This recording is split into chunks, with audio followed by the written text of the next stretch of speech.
جو مرضی آپ کر لیں، اسٹینٹ ڈال لیں یا بائی پاس ڈال لیں، یہ بیماری ختم نہیں کرتے. بائی پاس ایک سپیریئر ہے، ہاں اسٹینٹ اس کے درمیان میں، اور دوائی سب سے نکما علاج ہے. کم علاج. آپ نے ایک چینل کے اندر بلڈ کی سپلائی رکی ہوئی تھی، آپ نے ایک سائڈ سے ایک اور چینل بنا کے اس کے اندر ریسٹور کر دی.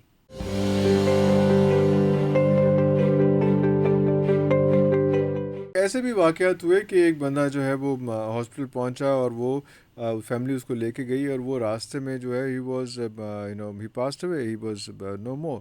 لیکن وہ ہاسپٹل والوں نے ان کو پکڑا اور پکڑ کے انہوں نے کہا کہ بھائی جان آپ جو ہے وہ پیچھے ہو جائیں، پیچھے ہو جائیں، پیچھے ہو جائیں، بڑی ایمرجنسی ہے. بندے کو تو نہیں پتا، اس کا تو خیال ہے کہ فینٹ ہوئے ہیں، کچھ ایسا ہوا ہے، وہ ابھی زندہ ہیں، حیات ہیں.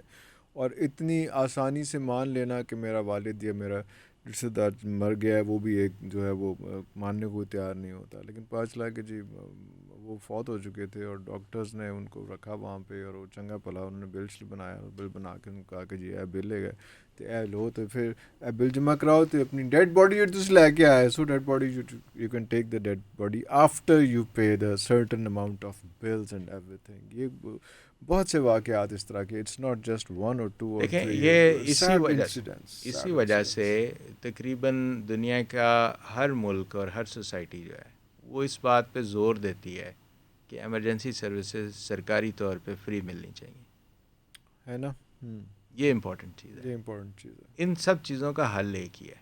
اب میں اسی جو آپ نے سینیریو بتایا نا، اس کو دونوں انداز سے گھنٹوں بحث کی جا سکتی ہے. ٹرو. دیر آر پیپل جن کو آپ 1 گھنٹہ 1.5 گھنٹہ ریسسیٹیٹ کریں تو وہ ریوائیو ہو جاتے ہیں، ریکور کر جاتے ہیں. ریکور کر جاتے ہیں. اوئے. اب ایک میڈیکل پروفیشنل اگر اس کا پیسہ میں انوالومنٹ نہیں ہے اور اس کا لالچ کوئی نہیں ہے اور وہ اس وجہ سے کر رہا ہے، تو چاہے 1.5 گھنٹے کے بعد مریض نہ بھی بچے تو ہیٹس آف ٹو ہم، اس کو شاباش بنتی ہے، اس نے ایفرٹ کیا، اس نے ایفرٹ کی ہے. لیکن اگر اس کے ساتھ ساتھ مریض کی جیب سے پیسے بھی ساتھ ساتھ نکل رہے ہیں تو وہاں ڈاؤٹ کریٹ ہونا نیچرل ہے. نیچرل ہے. ہاں.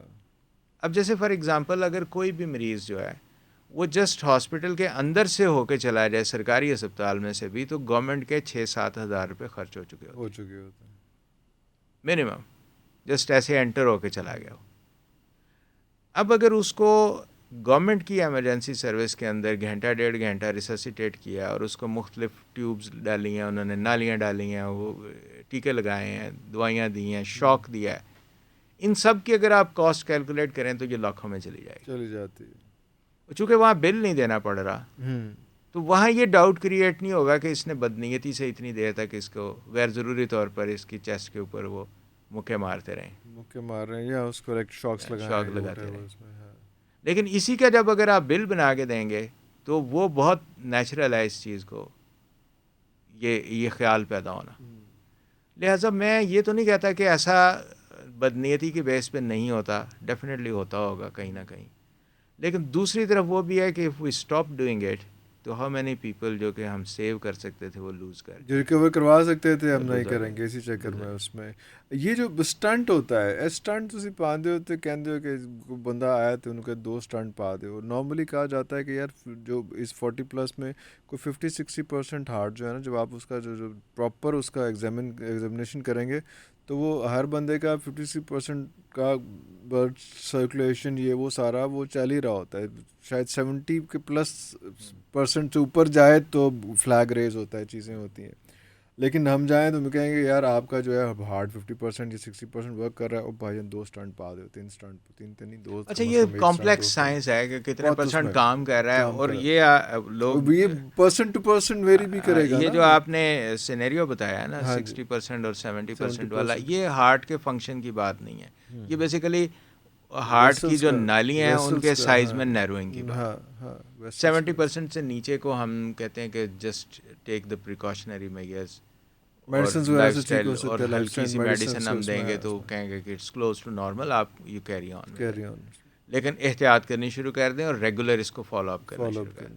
70% کے اوپر وہ سگنیفیکینٹ ہم اس کو کہتے ہیں کہ ڈیزیز ہے. سگنیفیکینٹ ڈیزیز کا مطلب ہے کہ now it has a potential to cause you a fatal heart attack.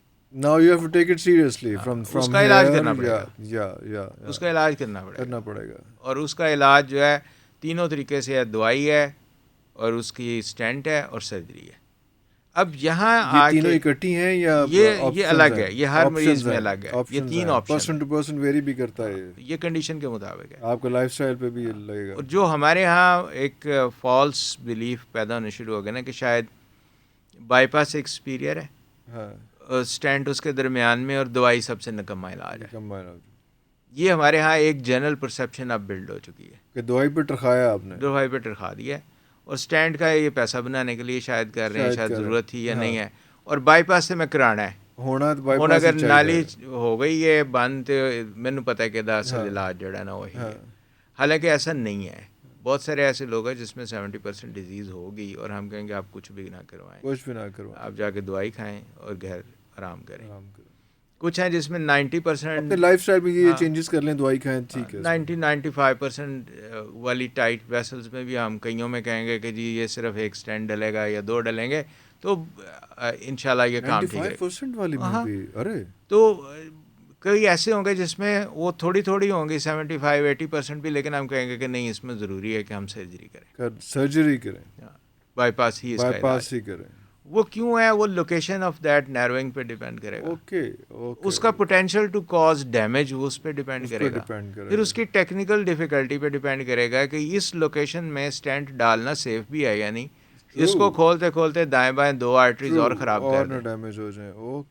یہ اچھی خاصی کمپلیکس سائنس ہے جس کو ہم نے اتنا آسان نہیں جتنا میں نے سنا دیا. پاکستان کے اندر ہم نے اس کو اتنا سمپل لے لیا. میں بہت سی چیزوں کا وہ انور مقصود صاحب کہتے ہوتے ہیں کہ جس چیز پہ قیامت کھڑی ہونی چاہیے ہم اس پہ ہنس دیتے ہیں، اور جس کو ہنسنے کی بات ہوتی ہے اس پہ ہم قیامت کھڑی کر دیتے ہیں. تو وہ میں یہ بھی دس ون آف. اور میرے لیے امیزنگ ہے یہ بات کہ ہمارے آتے ہیں لوگ جب آؤٹ پیشنٹس میں کنسلٹیشن کے لیے، وہ اتنی آسانی کے ساتھ بائی پاس پہ ضد کر رہے ہوتے ہیں کہ آئی ٹیل دیم کہ اگر میں خود بھی ہوا نا تو میں کوشش کراں گا کہ میرا بائی پاس آپریشن نہ ہی ہوئے. Why are you insisting on? You have to, in bypass, you have to stop the heart and put it on machine, put the whole person on machine, and heart is stopped, which is never supposed to be done like that. اور اس کے بعد آپ اس پہ کھیلتے کودتے ہیں، جو بھی آپ اس میں سرجری کرتے ہیں، اس کے بعد آپ وہ سارا پریشر اس مشین سے واپس اس ہارٹ کے اوپر لے کے آتے ہیں، اور اس کے بعد پوری چیسٹ جو ہے وہ آپ نے اس کی وہ کھولی ہوتی ہے، پھر اس کو پوری الماری بند کرتے ہیں اور سارا کچھ کرتے ہیں. واو.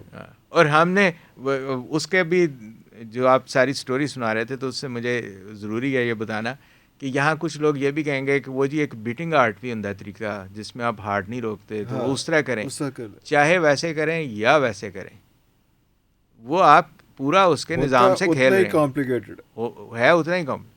اب اس کے اوپر ایک اور میں بات بتاؤں گا جس کے بعد شاید لوگ آپ کی پوڈ کاسٹ کے اوپر بے تحاشا ایسے کمنٹس کریں جو شاید آپ نہ سننا چاہیں. جو مرضی آپ کر لیں، اسٹینڈ ڈال لیں یا بائی پاس ڈال لیں، یہ بیماری ختم نہیں کرتے. یہ بیماری ختم نہیں ہوتی. آپ کبھی اتنے ایکچوئل اتنے فٹ کبھی نہیں ہوں گے، وہیں رہتی ہے. یہ صرف اور صرف ہارٹ اٹیک کے امکان کو کم کرتی ہے.